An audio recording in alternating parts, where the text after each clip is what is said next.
Halo, assalamualaikum warahmatullahi wabarakatuh. Baiklah teman-teman, kali ini masuk servisan Realme C30s. HP ini kondisinya seperti ini ya teman-teman. LCD sudah hancur dan untuk seri dan kamera seperti ini tipenya adalah Realme C30s. Dan teman-teman bisa browsing di internet untuk tipenya. Dan kita akan lepaskan terlebih dahulu backdoor penutup belakang ya teman-teman. Dan di sini kami gunakan relief untuk pelepasannya. Untuk Realme C30s ini backdoor belakangnya itu tidak dilem ya teman-teman, tidak sama dengan seri-seri lainnya. Itu kita cukup membongkar penutup belakang ini. Dan ini kami gunakan relief untuk pelepasannya. Kita seset secara pelan-pelan dan biasanya kami sering menggunakan kuku ya teman-teman, karena seperti yang kami lihatkan kepada teman-teman tadi, kuku sudah hancur, jadi kami gunakan relief untuk pelepasannya. Dan ini kita lepaskan secara hati-hati dan jangan sampai merusak juga ke bagian penutup belakang dan juga ke bagian frame ya teman-teman. Biasanya kalau untuk seri ini, kalau baru pertama kali bongkar itu akan keras ya teman-teman. Teman-teman bisa seset secara hati-hati, pelan-pelan, jangan dipaksa, intinya sih seperti itu. Dan kita cari celah untuk pelepasannya. Dan ini sudah kami sediakan LCD-nya. Ini sudah kami beli di toko spare part langganan kami. Nah, ini seperti ini ya teman-teman LCD-nya. Jadi teman-teman jangan salah beli juga untuk seri ini. LCD tipe ini itu tidak ada bersamaan ya teman-teman, dia berdiri sendiri. Jadi teman-teman pastikan terlebih dahulu tipe HP-nya untuk beli LCD. Setelah teman-teman perhatikan tipe, kita browsing ke internet. Kalau teman-teman agak ragu, bisa itu di browsing di internet, dan cukup teman-teman foto model kamera belakangnya dan teman-teman cari di internet, itu ada dan akan keluar tipenya sekalian. Dan ini kita lepaskan dulu skrupnya. Ini di bagian penutup atas ini, penutup mainboard atas ini ada skrup ya teman-teman. Jadi kita gunakan obeng. Dan teman-teman penggunaan obeng hati-hati juga, jangan sampai dol ya teman-teman. Kalau bisa sih gunakan obeng yang sesuai dengan kebutuhannya. Intinya tidak terlalu besar obengnya, itu akan menyebabkan skrup itu dol biasanya. Jadi kita sesuaikan dengan kondisinya. Dan ini akan kami lakukan percobaan terlebih dahulu. Kebiasaan kami sih seperti ini. Dan kami coba dulu LCD ini berfungsi atau tidaknya. Setelah LCD ini berfungsi dengan normal, barulah kita langkah untuk lepas baterai dan kita lepaskan LCD yang bawaannya ini. Dan ini kita coba hidupkan, tapi tidak ada respon sama sekali. Nanti akan itu baterainya lupa pasang ya teman-teman. Dan ini kami coba, tapi hasilnya masih belum ada respon, atau mungkinkah kurang tekan, dan atau bisa jadi baterainya kosong ya teman-teman. Jadi kami akan lakukan pengecasan terlebih dahulu.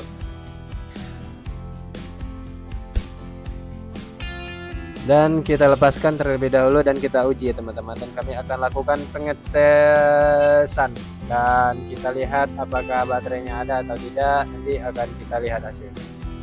Dan kami ragu sih baterainya sih, tapi kita lihat dulu lah kondisinya seperti apa. Jadi ini tidak ada respon ya teman-teman. Oke, ini akan coba kami hidupkan, dan itu tadi sudah ada pengecasan sih sebenarnya.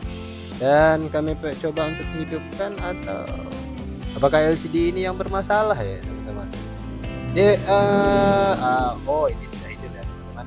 Jadi kemungkinan tadi itu untuk fleksibelnya tidak tertekan ya teman-teman. Jadi biasakan kita untuk tekan di bagian fleksibel yang detek yang ke songketnya ya teman-teman. Itu kita tekan terlebih dahulu. Kita tadi kurang tekan.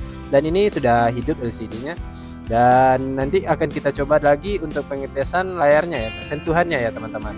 Dan kita coba sentuhannya. Jika sentuhannya sudah berfungsi dengan normal, kita bisa lanjut untuk pemasangan. Dan pastikan di sini LCD-nya tidak ada yang bermasalah ya teman-teman. seperti layarnya retak atau bergaris atau kerusakan-kerusakan lainnya, kita pastikan terlebih dahulu. Jika sudah siap terpasang, kita akan lakukan pemasangan. Jadi intinya sebelum kita lem, kita harus pastikan LCD itu benar-benar tidak ada kendala sama sekali. Jika ada kendala, kita akan lakukan retur ya teman-teman ke toko spare partnya. Dan untuk pelepasan baterai, teman-teman lakukan seperti yang kami lakukan barusan, itu dengan menarik di bagian yang hijau itu, hijau apa biru ya, itu kita tarik dan kita tahan di bagian plastik yang bening ini ya teman-teman. Dan kita lepaskan ini, lanjut kita lepaskan penutup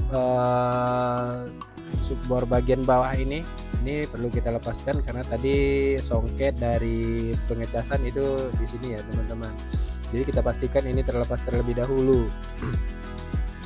Dan ini kita akan lakukan pembloweran dan kita panaskan terlebih dahulu. Gunakan ini kalau teman-teman tidak punya alat-alat yang memadai, teman-teman bisa gunakan itu ya teman-teman, apa namanya, itu alas dari gelas ya.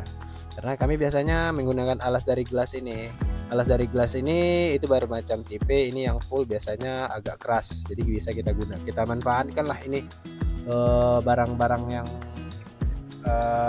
anti gelas ini ya teman-teman.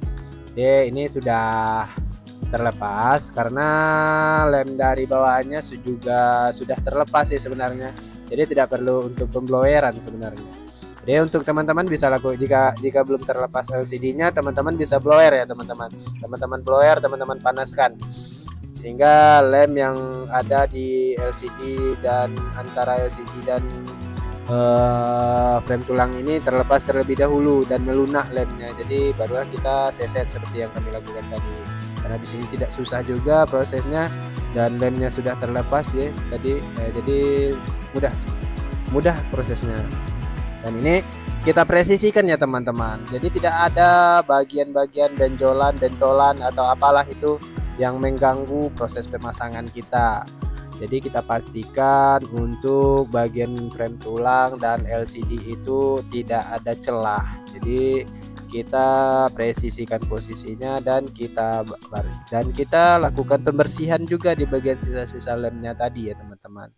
Karena untuk pemasangan LCD yang ini kalau tidak kita bersihkan sisa-sisa lemnya, itu tidak akan tahan lama biasanya, dan itunya juga kurang bagus, kurang rapat sih, dan biasanya akan meninggalkan cahaya-cahaya yang mengeluarkan lampu ya teman-teman ya.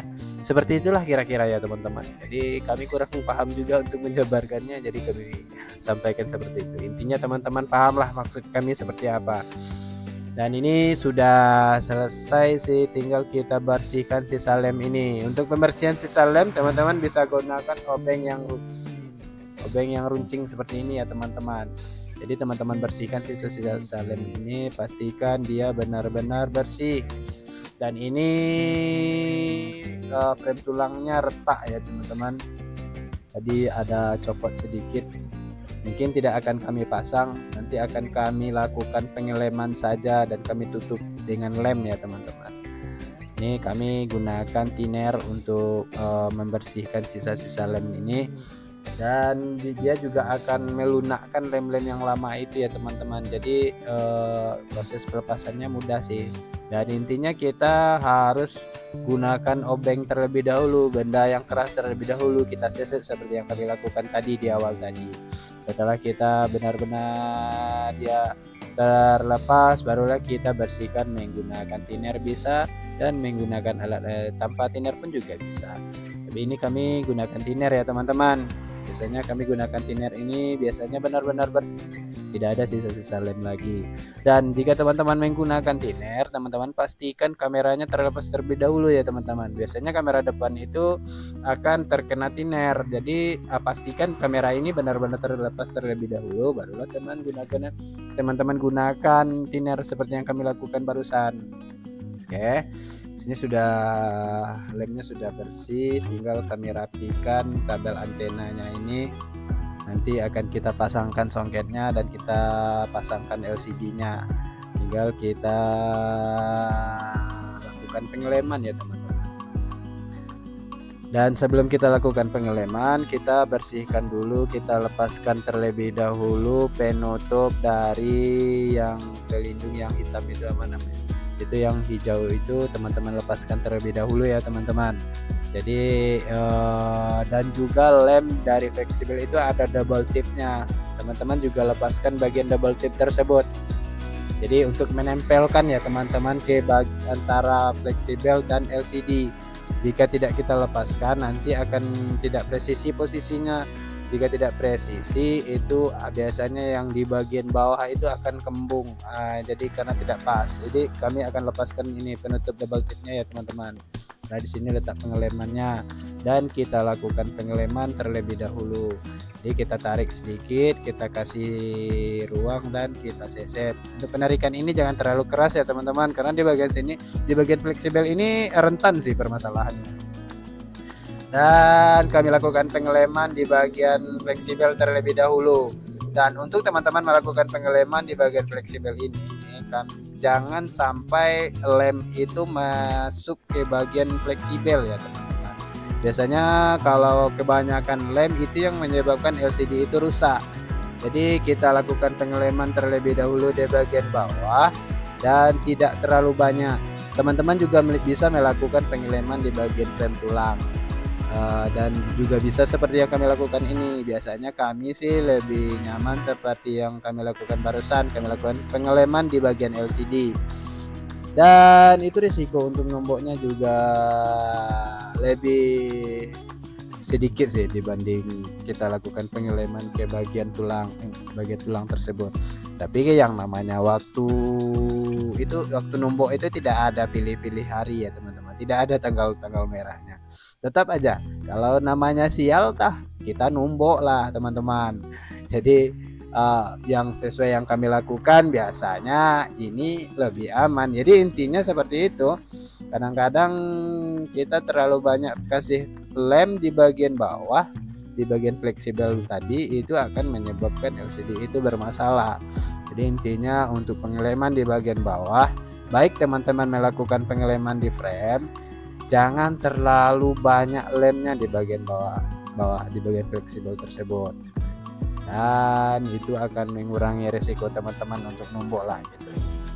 Dan ini sudah kita pasang dan kita rapikan fleksibelnya serta posisinya kita sesuaikan, tinggal kita pasang baterai ya teman-teman.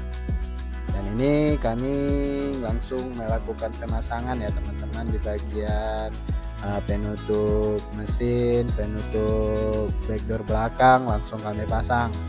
Dan biasanya ini kami tidak akan langsung pasang sih, tapi karena ini mau kami jadikan konten, jadi kami langsung pasang. Jadi tujuannya bagusnya sih setelah kita lakukan pengeleman langsung kita lakukan pengaretan tanpa kita pasang LCD terlebih dahulu. Teman-teman bisa tunggu 1-3 jaman lah biasanya kering sih, tapi jangan terlalu lama juga.